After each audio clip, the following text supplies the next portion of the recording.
Tell me, where are you in this moment? Across which land? Beneath which sky? Does my voice reach you? What tower is it where you sit? Is it night where lamps glow softly upon your walls? Or does the morning light rest upon your window like a pale golden veil?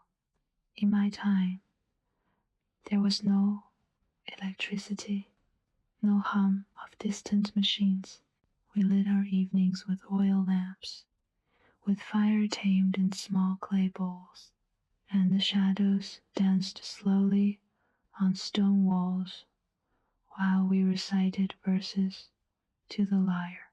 I wonder what lights your world now, and what quiet memory brought you here to listen to a woman who lived 26 centuries before your birth. If you stay with me, I will tell you where I came from, an island of winds, of salt, of singing water.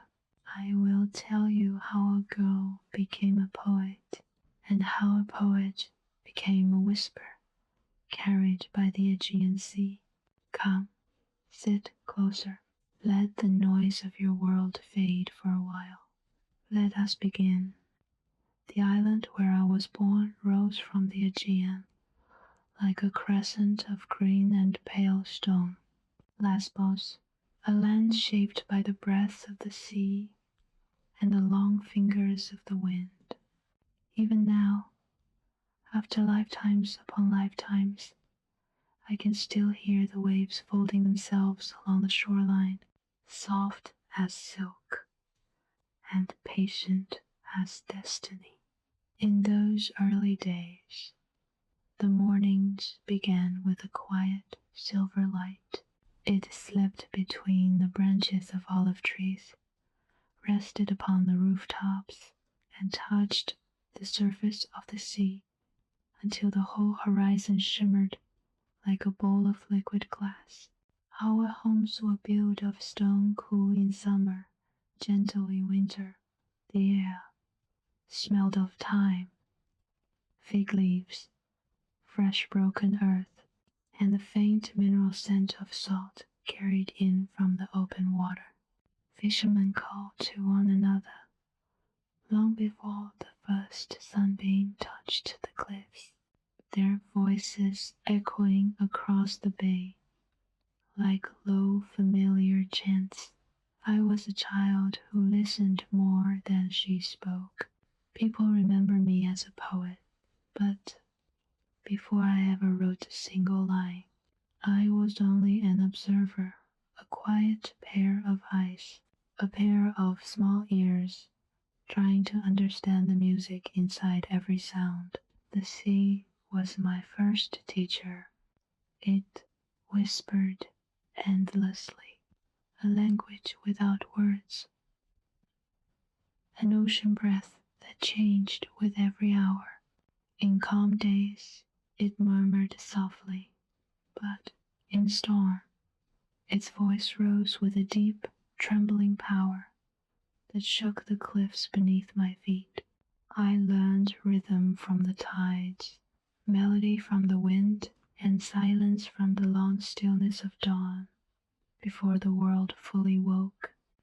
Women of the island moved around me like embodiments of grace, carrying amphorae upon their hips, braiding their hair with thin ribbons, humming ancient hymns as they stoked the hearth fires. Their presence carved into me a sense of beauty that had nothing to do with perfection, and everything to do with the way light touched skin, or how a gesture, simple and unplanned, could hold the whole world inside it. My mother, Cleese, had gentle hands that always smelled of crushed herbs. She believed that a child's spirit grew like a vine. It needed freedom, but also guidance.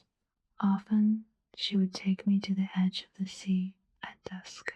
We would sit upon the warm rocks as the sun sank behind the distant islands, and the sky spilled its colors across the water: rose, lilac, gold, and the soft indigo of early night.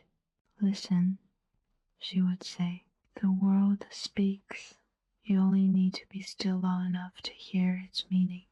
And I listened to everything, to the flapping sails of returning boats, to the laughter of girls running barefoot across the sand, to the quiet heartbeat of the earth beneath me. My father, Scamandronymus, was a figure wrapped in stories. People said he had the heart of a diplomat and the soul of a wanderer. Sometimes he returned from voyages carrying small treasures: a carved shell from Crete, a piece of dyed cloth from Lydia, a fragment of a foreign melody hummed under his breath. He taught me that the world did not end at the borders of our island. Beyond the horizon, he once whispered, are thousands of voices waiting to be heard. If you learn to honor your own voice, they will answer you.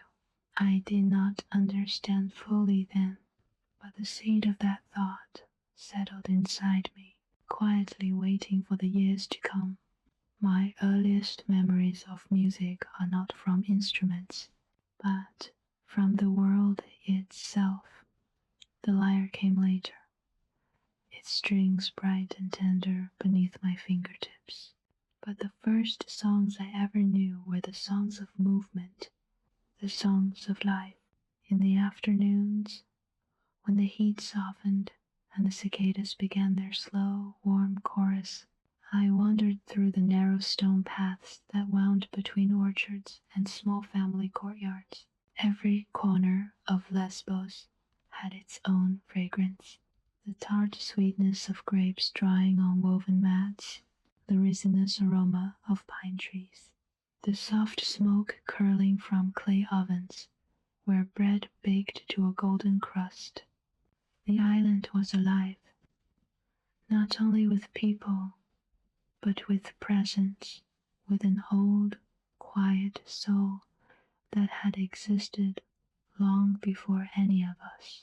Even as a child, I felt it, the sense that we belonged not only to our families, but to the land itself, to the sea that cradled us, to the winds that shaped our days. Sometimes, at night, I would stand on the balcony of our home, watching the stars spill like shattered pearls across the sky. The constellations were ancient companions, their patterns unchanged, and yet every night they seemed to breathe a new story into the dark. It was in these moments, soft, solitary, filled with a beauty that almost hurt, that I first felt the stirring of poetry within me. Not words, not yet, only sensations. A world so full that it needed to be given shape, given sound, given meaning. And I was the vessel waiting to be filled. That is how my story begins. On an island shaped by wind, bathed in the voice of the sea, held by the quiet pulse of early childhood. A place where every breath of nature taught me something, long before I realized that those teachings would one day become verses carried across centuries. If you are ready, I will take you deeper, into the first notes of my lyre, into the moment a girl begins to understand that her heart is not like the others. I remember the day my fingers first touched the frame of a lyre. It was late afternoon, that hour when the sun begins to soften, when shadows grow longer and the heat melts into a quiet, honey-colored warmth. The courtyard of our home smelled of crushed fig leaves and fresh water drawn from the stone cistern. Doves cooed in the high beams, and a wind from the sea carried the faint scent of salt deep into the rooms. My mother had invited a musician that day, a traveling lyrist whose songs were said to calm restless children and make grown men remember their youth. He arrived wearing a simple tunic the color of sand, carrying a small wooden lyre wrapped in linen. He seemed unremarkable at first glance, a thin, quiet man with a beard graying at the edges. But the moment he entered our courtyard, the air shifted, as if the world recognized him and held its breath. He sat beneath the shade of the olive tree, unwrapped the instrument, and began tuning the strings one by one. The sound was soft, almost nothing, just a gentle pluck, a whisper of vibration. But something inside me stirred. It felt like the opening of a door I didn't know existed. When he began to play, the world around me dissolved. The notes rose like threads of light, delicate yet anchored by something ancient. They wound through the air, twirling around the columns of the courtyard, gliding across the floor, brushing my skin like warm wind. I had never heard anything so fragile and yet so full. Music, until that moment, had been something I sensed in nature. The rhythm of waves, the beating of wings, the hum of insects in the orchard. But this was something shaped by human hands, human longing, human purpose. He played songs older than our island songs from Ionia, from old Smyrna, from places I could only dream of.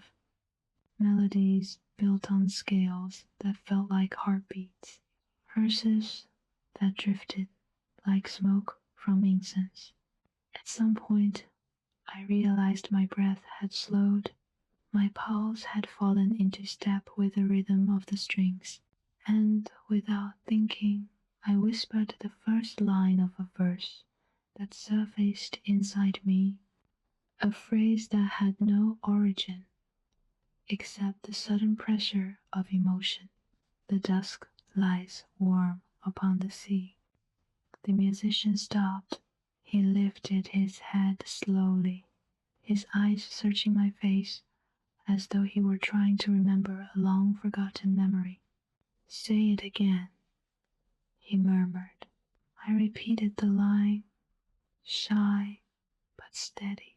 He nodded once deeply, like someone acknowledging something sacred. "You hear the world," he said, "not with your ears, child, with your blood." That moment became the root of everything that followed. He placed the lyre in my hands. The wood was warm, smelling faintly of resin and cedar in the sun. It felt alive, as if holding it meant touching something older than time. "Try," he said softly. I plucked a single string. The sound trembled, thin but clear. The vibration traveled into my fingers, up my wrist, into the hollow of my chest.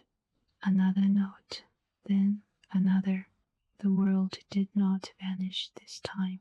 Instead, it sharpened. The trees, the stones, the air around me. Everything leaned closer, listening with me, listening through me. "You will be a poet," the musician whispered. "No, you already are." He left the island a week later, but the lyre stayed behind. "A gift," he said to a child who had been claimed by the Muses. I spent the weeks that followed in a quiet fever of discovery. I practiced until my fingertips grew raw, until tiny crescents of pain formed where the strings bit into my skin. But I didn't care. I welcomed the ache. It felt like initiation, like the price one must pay to open a door that ordinary souls will never see.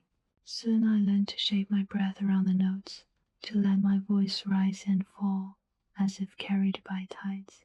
When the words came, they came in clusters, images of moonlight floating over water, of the softness of a girl's eyelids as she drifted into sleep, of fleeting emotions that had no place in the world unless someone dared to give them sound.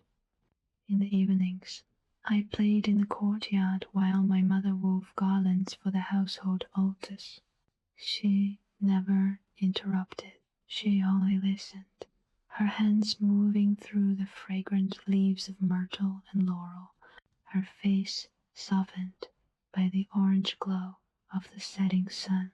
You are finding your shape, she told me once. Let it take as long as it needs. But it did not take long for others to notice. Neighbors paused outside our walls to hear the music.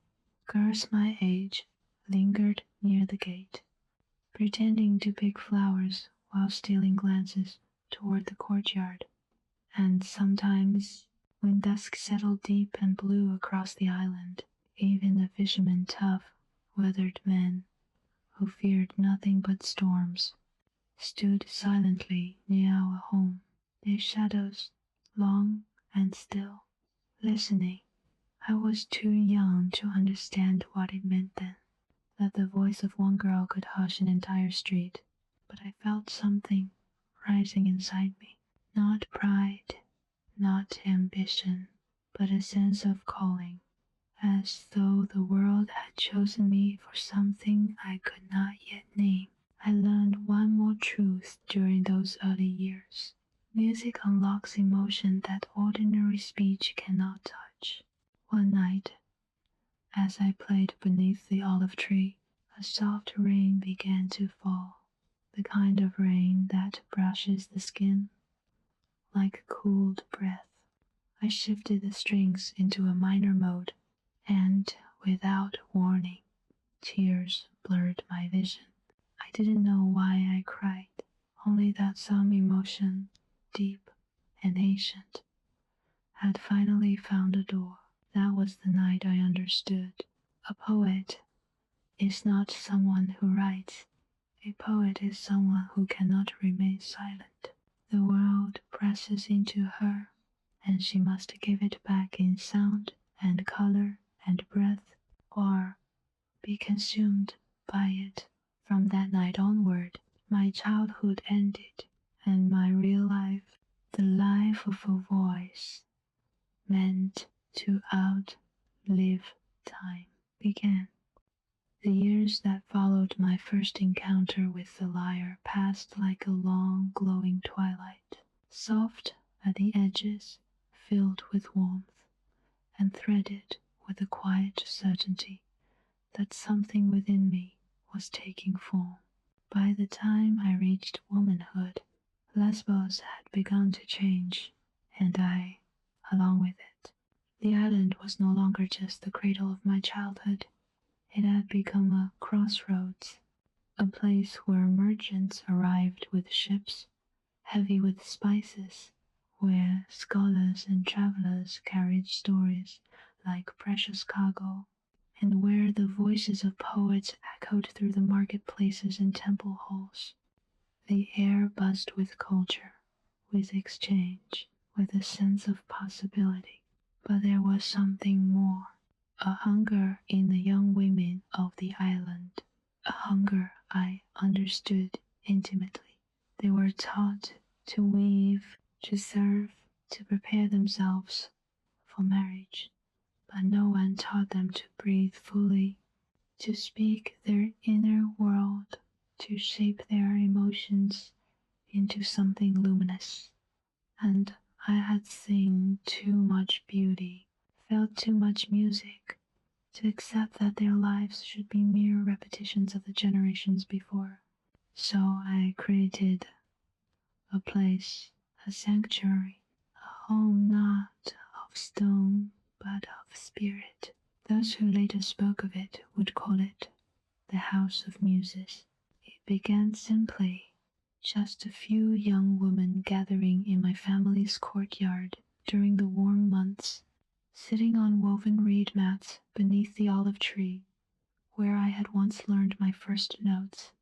At first, they came timidly, eyes lowered, their hands clasping the edges of their tunics. But when they heard the lyre, something in them blossomed, something fragile, something honest. I taught them not only music, but breath, how to let the air move through the body like a gentle tide. I taught them posture and the art of speaking a verse so softly that the world itself must lean closer to hear. I taught them how to read the sky, how to sense meaning in silence, how to braid their emotions into lines of poetry without shame or fear. But most of all, I taught them to see themselves. Our gatherings grew. What began as 5 girls became 12, then 20, then more. They came from across the island, daughters of merchants, sisters of fishermen, nieces of wealthy landowners. Some walked hours to reach the courtyard, arriving with dust on their sandals and hope in their eyes, and they transformed the space where once there had been quiet. Now there was laughter, the rustle of linen gowns, the soft thud of sandals on stone, the air filled with scent, jasmine woven into hair, rose water dabbed on wrists, fresh bread carried from nearby homes as offerings. It became a place of color and warmth, a place where art lived openly, yet beneath the surface, something deeper flowed, a bond, women learning together, growing together, discovering the fullness of their own hearts. It was sacred. There were evenings still vivid in my memory when we sat in a circle, each girl with a lyre or a small hand drum, our faces illuminated by the soft flame of oil lamps. I would ask them to close their eyes. Listen, I whispered, what emotion lives inside you tonight? What shape does it take? What color? What sound? And slowly, tentatively, voices rose. A verse about longing, another about the scent of a lover's hair, a confession of fear, a memory of childhood, a dream of a life larger than the one prescribed. Each verse was a fragile bird, released into the night, but the night accepted us. The island listened, and the muses, those ancient eternal guardians of art, wrapped their arms around our little sanctuary. With time, the House of Muses gained a quiet reputation. Mothers who once doubted us now brought their daughters eagerly. Travelers spoke of us in the marketplaces. Priests from the temple of Hera sent blessings. Even aristocrats who rarely allowed their girls to wander without strict purpose began to recognize that what we nurtured was not rebellion, but illumination. Still, not all approved. Some men whispered that a gathering of women with so much passion and talent could only lead to chaos. Some said we challenged the natural order. Others accused me softly, behind closed doors, of stirring emotions that should remain unspoken. But the island itself protected us. The cliffs, the sea, the old trees, they held us in a timeless embrace, as if they remembered a world long before rigid rules, a world where women's voices rose freely in song, Inside the House of Muses, each girl found something different. Some found confidence, some found talent, some found love, some found the courage to leave heartbreak behind. And I found purpose, but also a quiet burden. For as their guide, their teacher, their confidant, I saw their hearts more clearly than they saw their own. Every smile, every tremor in the voice, every hidden fear, I carried all of it within me. And though our sanctuary was filled with joy, the truth is that beauty and sorrow often share the same doorway. There were moments, always at dusk, when I stepped away from the circle, moved to the edge of the courtyard, and let the girls continue without me. The sky would darken into deep purples, and the first stars would blink awake.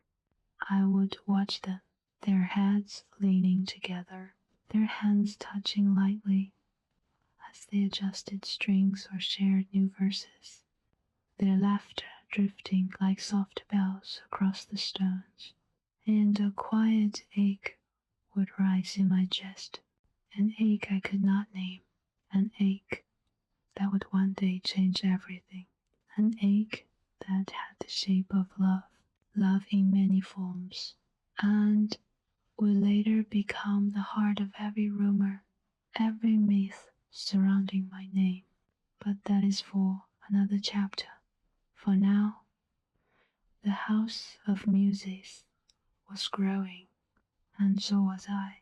My voice sharpened, my verses deepened, my understanding of emotion became clearer, and the island, the sea, the wind, they all seemed to know that a turning point was drawing near, a moment when the heart would demand more than art alone could give. There are seasons in a woman's life that arrive without warning, a shift in the air, a quiet tremor beneath the calm surface of ordinary days, and suddenly everything is changed. For me, that turning came in the form of a girl who stepped into the House of Muses as though she were stepping out of a beam of pure sunlight. Her name was lost to the centuries, but I remember every detail, as if she were standing before me now. Her hair was the color of warm honey falling loosely down her back in unruly waves. Her eyes held the soft green of sea glass polished by years of tides. Her movements were gentle, hesitant, as though she feared breaking the silence simply by existing.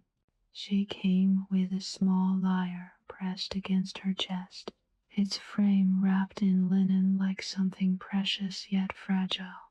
When she spoke her name aloud, the sound trembled, not from weakness, but from a quiet intensity that pulled the air toward her. I felt something shift in me, a soft, unmistakable pull, not desire, not yet, only recognition, as though I had found a missing note from a song I had been trying to write for years. She took her place among the circle of girls, but even seated, she seemed to glow. The afternoon light sliding across her shoulders, the faint scent of jasmine drifting from her hair. That day, I taught a lesson on cadence, on how the rhythm of a verse must echo the rhythm of the emotion that gave birth to it. I demonstrated plucking a slow sequence on my lyre, letting the notes fall like droplets of water across a silent pool. Then I asked each girl to repeat the pattern. When her turn came, she lifted her lyre with trembling fingers, and the first note she struck broke something open inside me. The sound was pure, so pure it reminded me of the first breath after waking from a dream you wish had lasted longer. Her voice followed, soft and almost shy, but carrying an inexplicable depth that seemed older than her years. There were no dramatic moments after that. No lightning, no revelation shouted from the sky. Love for poets rarely arrives loudly. It comes like a tide, silent, steady, certain. In the weeks that followed, I found myself watching her without realizing it. Her concentration as she tuned her lyre, the crease between her brows when a verse eluded her, the way she tucked a loose strand of hair behind her ear when she grew nervous. Small gestures, but gestures with weight, gravity, presence. She sought me out often, not because she wanted attention, but because she hungered for more, for knowledge, for refinement, for the courage to speak emotions she barely understood. Lady Sappho, she asked me once, how do you know when a feeling is ready to become a poem? I paused, not because I didn't know the answer, but because her question pierced through me when it refuses to remain silent. I told her, when it becomes heavier to hold inside than to release. She lowered her gaze, her fingers brushing the strings of her lyre in a restless tremble. And that was when I knew she, too, carried a quiet storm within her. Our lessons gradually shifted. I still taught the others, but with her, the world seemed too slow. We sat closer than necessary. We spoke softer than usual. And sometimes, only sometimes, our hands touched while adjusting a string or turning a page of papyrus. Each time, my breath faltered. Each time, I pretended not to notice, and each time she looked away with a flush rising to her cheeks. Love is not always a flame that consumes. Sometimes it is an ember, warm, persistent, glowing quietly in the shadows of daily life. But embers too can set the world on fire. One evening, the girls had all left except her. The courtyard was dim, lit only by the last thin streaks of sunset. The air smelled of orange blossoms carried from a nearby orchard. She lingered, adjusting the tuning of her lyre long after there was any need to. I approached her gently. You played beautifully today, I said. She kept her gaze lowered, her voice a whisper when she replied, It is only because you teach me. No, I murmured, moving closer. It is because you feel, and your feeling has found its voice. She looked up then, and her eyes, those green, sea glass eyes, held an emotion I had been too careful to name. She opened her mouth to speak, but nothing came out. I sensed her breath catch. I felt the air between us tighten, as if the world itself were holding still. We stood like that, silent, not touching, yet more exposed than if we had been bare beneath the open sky. I reached out very slowly and took her lyre from her hands, setting it gently aside. Her fingers hovered in the air where the instrument had been, uncertain, trembling, and in a voice softer than any poem I ever wrote, she whispered, Lady Sappho, my heart does not know where to rest, except where you are. The words struck through me like a cord plucked too hard. Beautiful, painful, inescapable. I stepped closer, so close our breaths mingled, so close I could see the trembling flutter of her eyelashes. My heart, I whispered back, has known this longer than you. Nothing more happened that night. No embrace, no kiss, no vow. Love, true love does not always need touch to exist. Sometimes it is fuller in restraint, more powerful in silence, more sacred in the space between two souls who recognize each other. But something had begun. Something that would one day be sung about, misunderstood, repeated in fragments, twisted into legend, a sacred flame ignited beneath the quiet rhythm of our lives.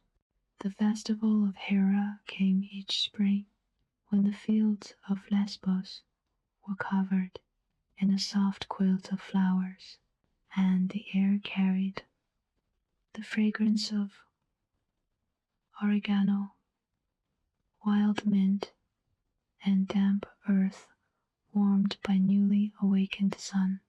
It was the most sacred celebration of the island, a day when maidens dressed in white walked barefoot along the old processional path, when elders murmured ancient hymns, and when the sea itself seemed to hold its breath, its waves falling into a gentler rhythm, as though, in reverence, for weeks beforehand, the island had been preparing. Women wove garlands of violets and roses. Children practiced their dances. Musicians tuned their instruments under the shade of fig trees. And temples were washed with seawater to cleanse the stone and honor the goddess. But that year, the year when love had quietly taken root in my heart, I was asked to lead the musical offerings. A great responsibility, a greater risk. I agreed, not because of pride, but because something within me insisted that the voice of our house, our sanctuary of women, art, and unspoken emotion, deserved to be heard. On the morning of the festival, the island shimmered as if dressed in gold. The sun rose slowly over the distant hills, and a thin veil of mist lifted from the surface of the Aegean, revealing a sea as calm as polished marble. The young women of the House of Muses gathered around me, dressed in white linen that moved like pale waves around their ankles, their hair braided with ribbons, their cheeks warm with excitement and nerves. And she, the girl whose presence had unsettled the quiet rhythms of my life, stood at my right side, her hands clasped around her small lyre, her eyes bright with both fear and anticipation. I felt her shoulder brush mine, just barely, but enough to send a ripple of warmth through my body. No one else noticed, but the world within me noticed everything. The procession began with a deep, resonant hum of temple drums. The women filed into a long, winding path that led from the town to the great sanctuary of Hera, built upon a hill overlooking the sea. We walked slowly, our footsteps soft against the earth, the scent of spring flowers rising with each breath. The wind played with the edges of our garments, lifting them gently as though the air wished to carry us upward. The temple appeared at last, columns tall and pale, their surfaces glowing in the morning light. Between them burned a great bronze brazier, its flame curling lazily toward the sky. Crowds filled the courtyard. Families, elders, children, travelers from distant regions. And when we arrived, a hush drifted through them like a tide of expectation. The high priestess approached us, a woman with silver hair braided into a crown upon her head. She touched my shoulder with a hand that smelled of olive oil and incense. thought of Lesbos. She said softly, "Let the muses speak through you today." Then she stepped back, and it was time I took my place at the center, my lyre resting against my hip, its strings catching the sunlight like thin threads of fire. The girls formed a circle around me, each holding an instrument: drums, flutes, small lyres, and hand harps. Their breaths rose and fell in unison, a soft tide of anticipation. I looked to her, the girl who had stolen my breath for weeks. She gave the smallest nod, a promise, a silent courage. I touched the first string. The note rang out, clear, pure, trembling with the weight of the moment. Then another, and another. The courtyard grew still. Even the wind quieted. And the House of Muses began to sing. Our voices blended with the strings and drums, forming a sound that rose like incense, slow and curling, reaching the very peak of the temple columns. We sang of dawn, of the sea's eternal rhythm, of the bond between women who shared more than words. We sang of Hera's protection, of the sacredness of love, all forms of it, and of the quiet power hidden in the hearts of daughters. But beneath our harmony, there was something else, a thread of emotion that came from her voice alone. She sang with her whole being. Her notes trembled with longing, with truth, and though no one else knew its source, I felt every beat of it, as if it were an echo of my own heart. At one point, our eyes met, across the circle, across the song, across everything we had not spoken, and in that fleeting moment, something in me fractured open, not in pain, in recognition. The flame that had begun quietly in the shadows of my private life now burned openly, even if only I could feel its heat. When the song ended, the silence that followed was immense. Then applause rose, soft at first, then swelling into a wave that washed over us. People stood, some cried openly. Even the elders bowed their heads. The high priestess approached again, her expression unreadable. "You have given beauty a voice," she murmured. "May the goddess remember your offering." When the crowd dispersed and the sun climbed higher, the girls scattered to join their families or wander through the festival grounds. But she remained. Of course she remained. We stood together near the temple steps, the noise of the celebration drifting faintly around us. She held her lyre against her chest as if afraid it might slip from her grasp. "You shone today," I told her. A flush warmed her cheeks. Her voice was barely audible when she replied, "It was only because you were there." I stepped closer, feeling the pulse of her breath, the trembling of her fingers. "If I was there," I whispered, "it was because you are the reason I wished to be."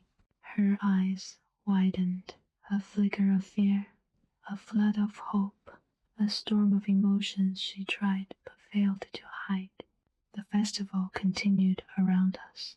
Drums, laughter, distant chants, but the two of us stood still, held inside a bubble of our own making.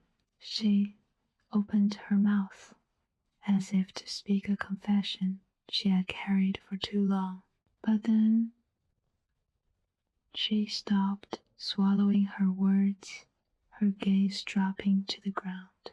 I understood.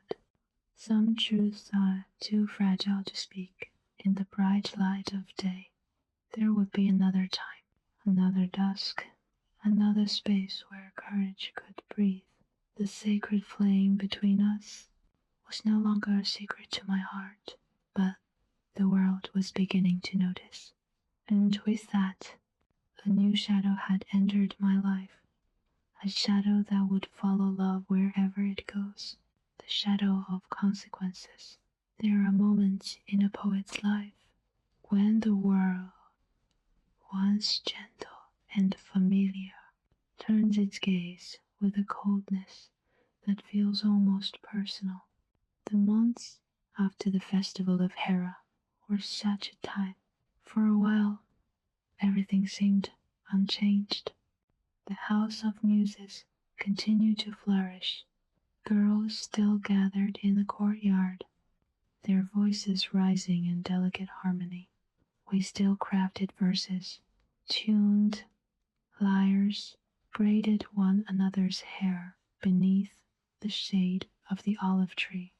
And she, the girl who had become the quiet gravity of my world, remained close, always lingering a moment longer than needed, always watching me with eyes full of unspoken meaning. But whispers had begun, not from the women, never from them. It was the men. Those who feared what they did not understand, those who saw power in art and mistook it for rebellion, those who believed that a woman teaching other women to think, to feel, to express was a dangerous thing, and perhaps it was. Not dangerous to the island, but dangerous to their sense of ownership over what women should be. At first, the rumors were merely foolishness, accusations that I encouraged the girls to ignore tradition, that I was filling their minds with impractical dreams. But soon the whispers darkened, words like impropriety, indecency, corruption, and though none dared confront me directly, I felt the air shift around us. At the market, merchants who once greeted me warmly now avoided my gaze. Fathers who once sent their daughters eagerly began escorting them home earlier than usual. And at the temple, the high priestess watched me longer than necessary, not with warmth, but with a quiet, evaluating sadness. Yet the deepest wound came from something smaller, something private. One evening, as I dismissed the girls at dusk, I found her waiting for me in the courtyard, hands clasped tightly, breath shallow. "I overheard something," she murmured. The wind moved softly through the leaves above us, but her voice trembled. "Some men said, you are turning the daughters of Lesbos against their duty. They said the House of Muses should be closed." My stomach tightened, and she added softly, They said your heart is not proper for a woman."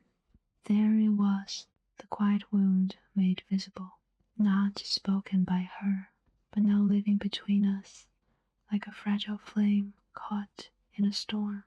I stepped closer, wanting to take her hands, to reassure her, to shield her from the ugliness of the world.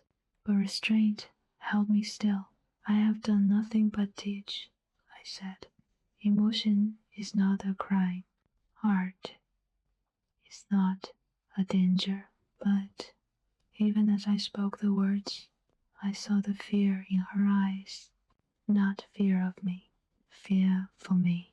Fear of losing the sanctuary that had given her a voice. Fear of being put back into silence. In the days that followed, the tension grew. Meetings among the island's council, unspoken accusations, closed doors, lowered voices, and one morning, as the sun barely edged above the waves, a messenger arrived at my home. He wore the colors of the ruling assembly. His expression was somber, as though he carried a verdict he wished he did not have to deliver. Lady Sappho, he said quietly, you are to leave Lesbos. The air left my lungs. For how long? I asked. He hesitated. The decree says indefinitely. Indefinitely. A word heavy as stone. A word that meant you may return. When we decide, we no longer fear your voice. They did not name a crime. They did not hold a trial. They simply claimed that my teachings had disrupted the peace of certain households, a phrase that could hide 1,000 insecurities of men. I packed lightly a few papyrus scrolls, my lyre, a small jar of ink, a single white dress. When word spread of my departure, the girls came running, some crying openly, some silent with shock. They embraced me, their tears dampening my shoulders, their hands clinging desperately, as though their touch alone might hold me on the island. And she, the one whose presence had become the quiet pulse of my days, stood apart from them all, motionless, as if frozen by grief. When at last she approached me, her voice broke on the first syllable. They cannot take you away, she whispered, as though denial itself might undo the decree. This is your home. We need you. She stopped. Neither of us spoke the word that hovered between us. I reached out and touched her cheek, just once, just long enough to memorize the softness of her skin, the warmth beneath it, the trembling breath that escaped her lips. Remember what I taught you? I said softly, no one can silence a heart that has learned to speak. But who will guide us? She asked. You, I said. You will guide yourself, and perhaps one day you will guide others. Her tears fell then, silent, slow, heartbreaking. I could not wipe them away. I could not hold her. The world had narrowed, and all we had was this fragile, insufficient farewell. As I turned to leave, the sea breeze lifted my hair, and for a moment I felt the island itself mourning. The cliffs, the olive trees, the air heavy with the scent of salt and sorrow. The ship waiting at the shore was small, with a single white sail. When I stepped aboard, I paused at the rail, looking back one last time. She stood on the dock, a solitary figure in white, her hair whipping in the wind, her hands pressed against her heart, as if holding the world together. I lifted my lyre in farewell, a gesture only she would understand. Then the boat drifted away, slowly, inevitable as destiny. The sea, once my teacher and companion, now became my exile.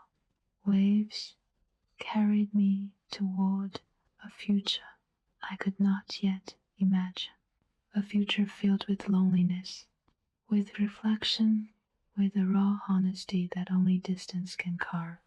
But something else traveled with me, the flame. Love does not extinguish in exile. It only burns quieter, deeper, tighter against the ribcage. And in the night that followed, all unfamiliar shores, beneath unfamiliar stars, I learned what every poet eventually learns. Exile does not silence the voice. Exile sharpens it. Exile teaches the heart two truths: that the world is larger than one's home, and that no other place ever truly replaces it. My time away from Lesbos carved me from the inside. I lived among strangers whose language curled differently on the tongue, whose songs rose in scales, unfamiliar to my ear, whose customs moved with rhythms I could not easily inhabit. I survived by listening to the sea against foreign cliffs, to the laughter of children who did not know my name, to the songs of women whose sorrows mirrored my own. I wrote verses on scraps of papyrus, sometimes on the backs of merchant receipts or discarded parchment, anything I could find. But the truth is that exile is not measured by distance. It is measured by the slow erosion of hope, a soft, persistent wearing down of the spirit like water shaping stone. Still, I endured, not because I was strong, but because a voice inside me refused to be quiet, and because the memory of a girl with sea-glass eyes remained lodged in my chest like a small, glowing ember. Years passed, and then, one morning, a warm morning with pale clouds drifting like feathers, a letter arrived, carried by a trader's ship. It bore the seal of Lesbos. My name, no accusations, no threats, just 4 simple lines. The decree is lifted. The House of Muses awaits its mistress. Return home. The island remembers you. I read the words again and again, my breath trembling in my throat. Home, the journey back, felt unreal, as though I were walking through the echo of a memory, rather than toward a physical place. The sea that had once carried me into exile now bore me gently toward the island of my birth. Its waters calm, the horizon blurring into soft shades of rose and gold. When Lesbos appeared at last, it was dawn. The cliffs glowed faintly, the olive trees shimmered with dew, and the roofs of the town reflected the first light like scattered pieces of amber. But I was not the same woman who had left, and the island, though unchanged in shape, felt strangely distant, as though it too had been waiting to rediscover who I had become. The harbor was quiet when I arrived. A few fishermen paused their work to stare. Recognition flickered in their eyes, slow, uncertain, like remembering a dream, halfway forgotten.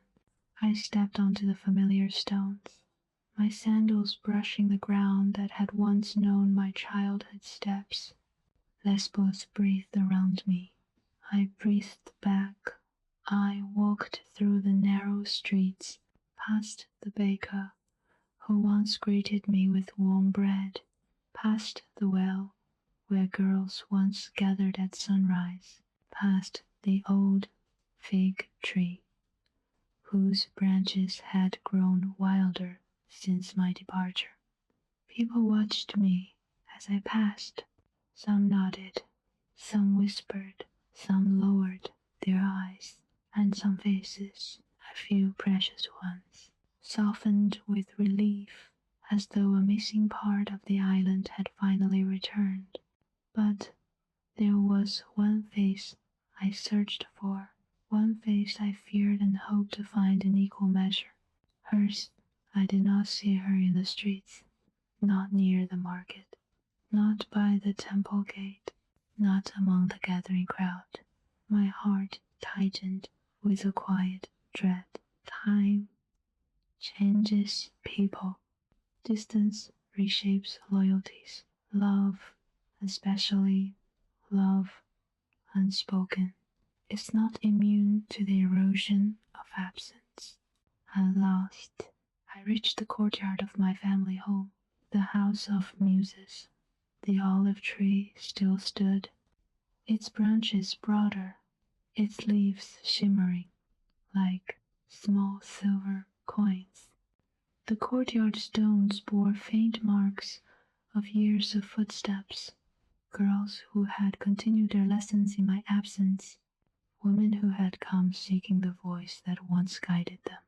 And then I heard it, a soft note, a single plucked string, tentative, delicate, familiar. I froze. Another note followed, this one steadier, filled with the echo of memory. I stepped forward slowly. She was there, sitting beneath the olive tree, her back against its rough trunk, her lyre resting on her lap.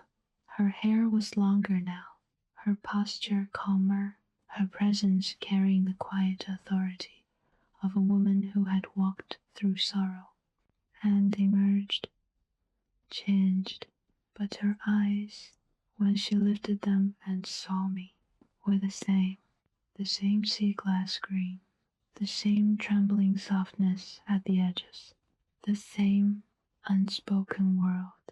For a moment we only stared at one another. The wind moved between us, lifting the ends of her hair, stirring the edge of my cloak. She rose slowly. Her fingers tightened on the frame of her lyre. Sappho, she whispered, my name, spoken in a voice older, deeper, but still mine. I stepped closer. I returned. I said softly. Her breath caught. She closed her eyes for a brief second, as if steadying herself against something too overwhelming to feel all at once.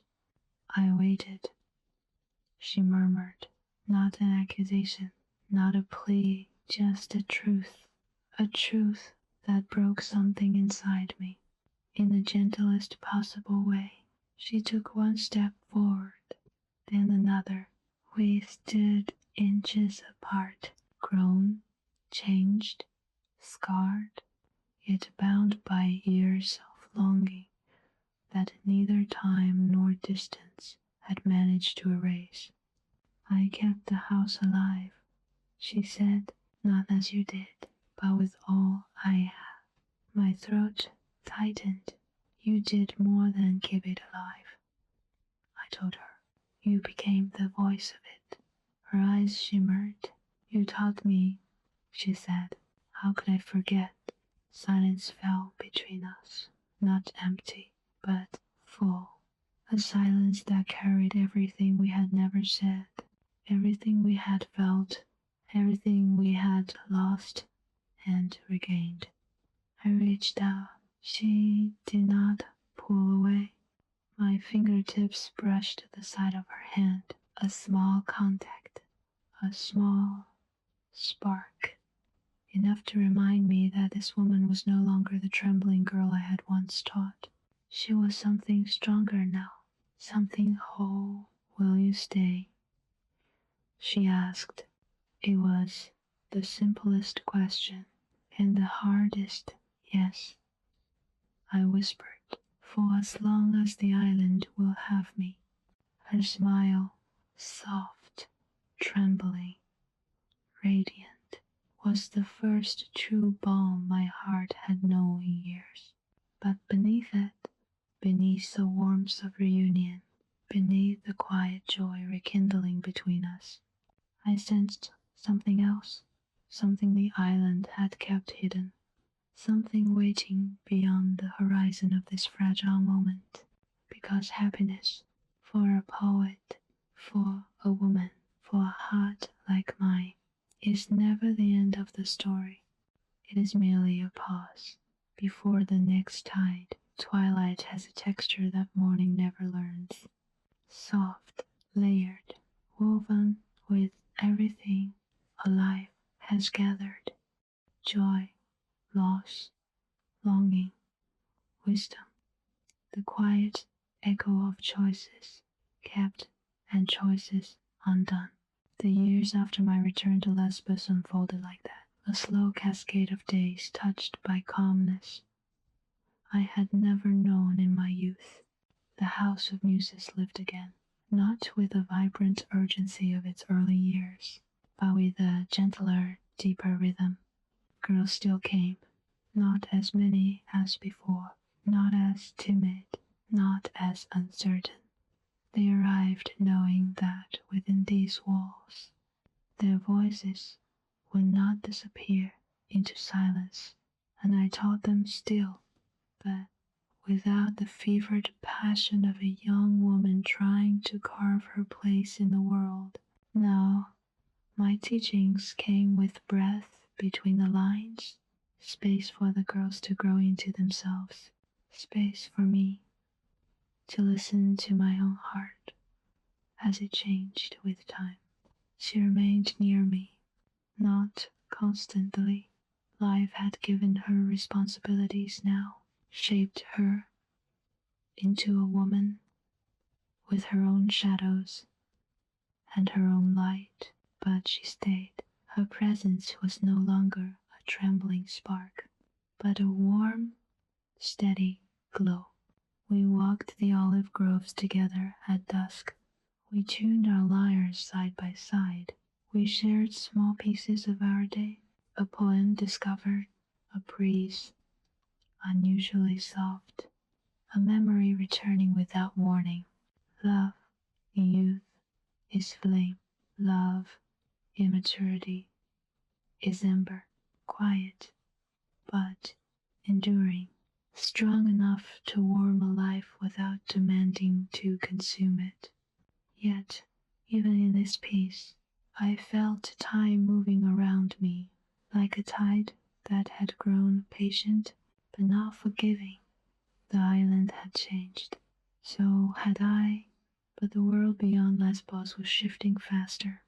Poetry was no longer the heart of every gathering. Merchants brought foreign instruments and foreign songs. Young men sang loud verses in the squares, their rhythms bold, their words sharper, less tender, and slowly, quietly, the delicate art of lyric poetry, my life's breath, began to lose its place of reverence. One evening, as the sun melted into the sea in a wash of amber and dusk violet, I sat alone on the cliffside where I had once watched ships cross the horizon. She approached in silence, her steps soft in the fading light. "You are quiet tonight," she said. "Age makes poets quiet," I replied with a faint smile. "No," she whispered, sitting beside me. "Age makes poets honest." We watched the sky darken, the first stars flicker awake. Waves broke softly below us, each one carrying a memory. "You fear being forgotten," she said suddenly. I closed my eyes. She had always seen more than I spoke. "No poet wishes to fade," I murmured. "We spend our lives turning breath into meaning. We want someone, somewhere, to remember the shape of it." She touched my hand gently. "You have already become memory," she said. "You live in every woman who has ever dared to speak her truth." Her words should have comforted me. They did, but they also carved a deeper ache, because I knew something she did not. Books vanish, scrolls burn, voices are swallowed by time more easily than anyone wishes to believe.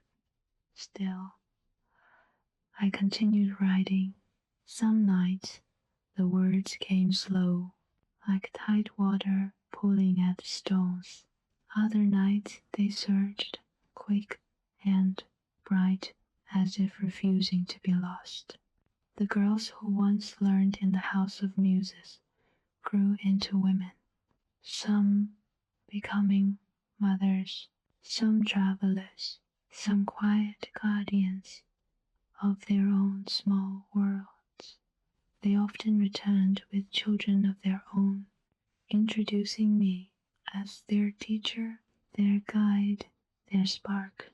Those moments warmed me more than praise, more than fame, more than the memory of applause beneath temple columns. But there were darker nights too, nights when the ache in my knees whispered of age, when the silence in my home felt too wide, when I wondered whether the girl I once loved had become a memory herself. She had not.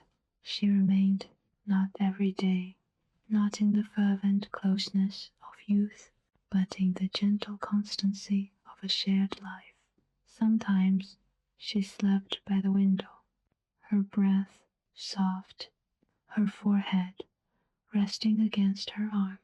Sometimes she sang old hymns while preparing garlands, her voice soft as water over stones. Sometimes she sat beside me, in complete silence, and that silence was companionship enough. Love like ours, fragile at its birth, threatened by the world, forced in exile and reunion, had become something strangers would never understand. Not scandal, not legend, not rumor, a truth too intimate for the marketplace, a bond that lived quietly in the spaces between words. But even love cannot stop time. I began to feel a slowing in my fingers, a heaviness in my breath when I sang, a tremor in my hands when I lifted the lyre. She noticed before I did. One afternoon, as I tried to play a familiar melody, my fingers slipped. A note broke sharp and wrong. I froze. She stepped behind me, her hands covering mine gently, guiding them back to the strings. You do not need to play perfectly, she whispered. The world remembers your voice. Let it remember your silence too. Her forehead touched the back of my head. Her breath warmed my neck. That moment, quiet, small, almost invisible, felt like the closing of a long, beautiful book. But it was not the end. Twilight, after all, is not night. It is the color the sky becomes when it is remembering the sun. In the final seasons of my life, Lesbos felt both larger and smaller than ever before.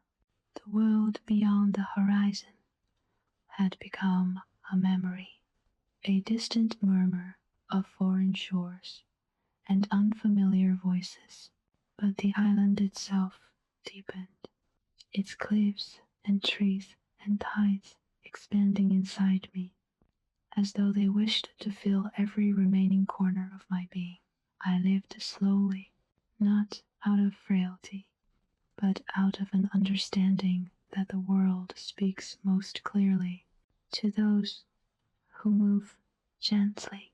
Some days I sat beneath the olive tree in the courtyard, my lyre resting against my knees, my fingers tracing the grooves worn into its frame by decades of use. I did not always play. Sometimes I simply listened to the whispers of wind through the leaves, to the quiet pulse of the earth beneath me, to the faint echo of younger voices that once filled the air with laughter and song. Other days, I walked to the edge of the sea.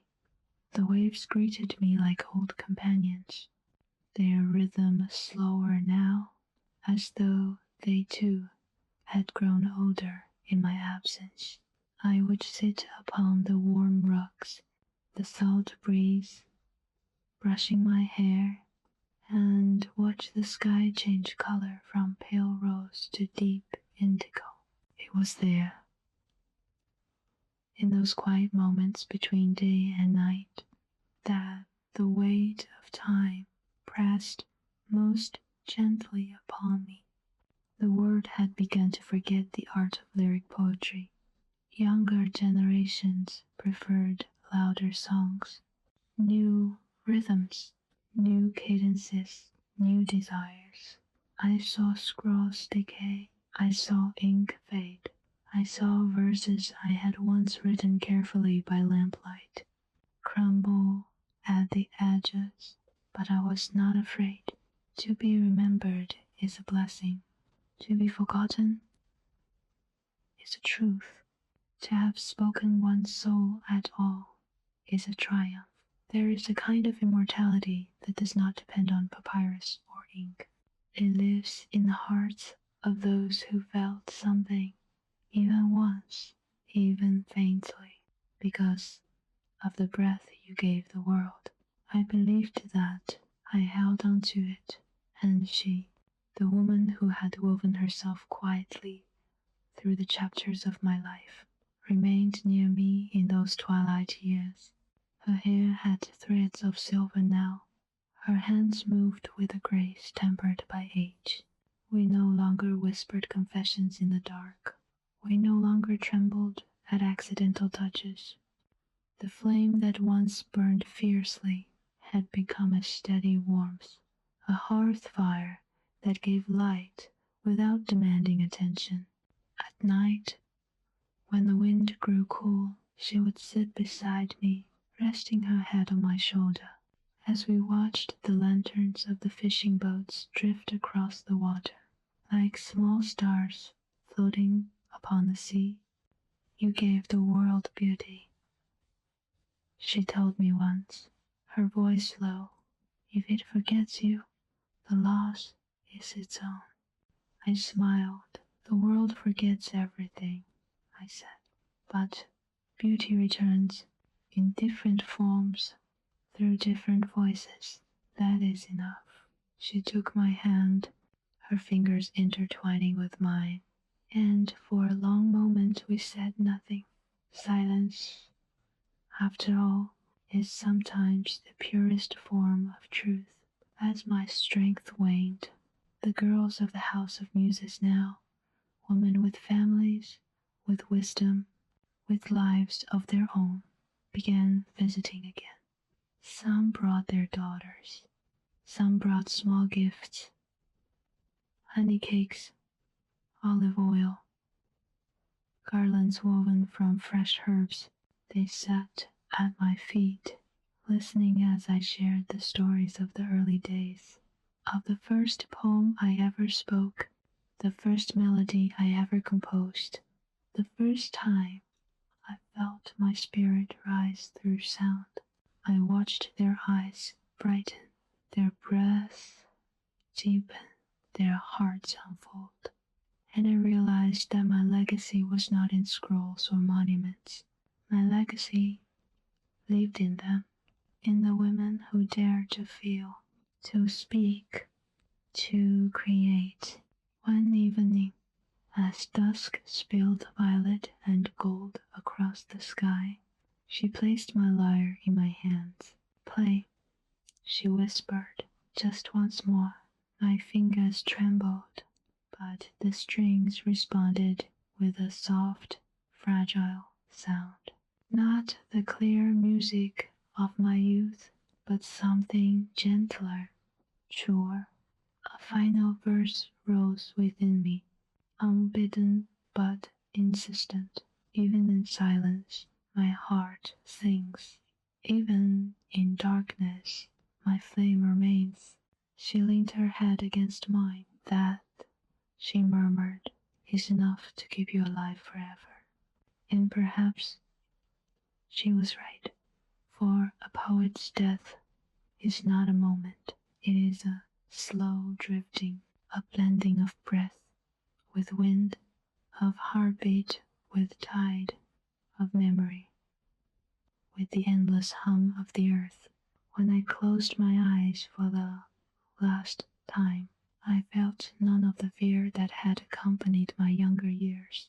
No dread of forgetting, no sorrow for pages lost, no loneliness, only warmth, only light, only the quiet certainty that the words I had given the world had already begun their long journey across centuries. A poet does not seek immortality through fame. A poet becomes immortal when a single voice, even one, whispers her words in the dark and finds comfort there. And so, if you are listening now, across time, across oceans, across worlds I could never have imagined, know this: you are the echo. You are the proof that my voice did not vanish. You are the breath I dreamed might one day rise from the ashes of forgotten scrolls. And in your world, your hour, your room, your quiet, I live again. Before you return to your own world, stay with me a moment longer. The sea beyond my island is quiet now, its waves folding into one another like pages closing softly on an old story. The lamps are dim, the wind has slowed, and my voice, carried across centuries to reach your ears, rests gently beside you. You have walked with me through dawn and twilight, through love and longing, through exile and return. You have heard the lyre's trembling notes, felt the salt wind of Lesbos, and seen the world through the eyes of a woman who tried, with every breath, to turn emotion into something eternal. And now I wonder, in your life, in the place where you sit at this very hour, what is the one feeling you have kept silent for too long? What truth waits inside you, heavy as an unopened scroll, longing for a voice? Tell me, or tell yourself, for nothing is more dangerous than a heart that forgets its own language. If my story has reached you, if even one line settled quietly into some hidden corner of your spirit, then I have not vanished. I am here, in your breath, in your memory, in the soft spaces of your night. Now go, carrying whatever stirs inside you. And when the world becomes loud, when your heart feels small, return to this place, to the sea, to the wind, to the whispering voice of a poet who lived long before you and still speaks for you. Tell me, what will you allow your heart to sing next?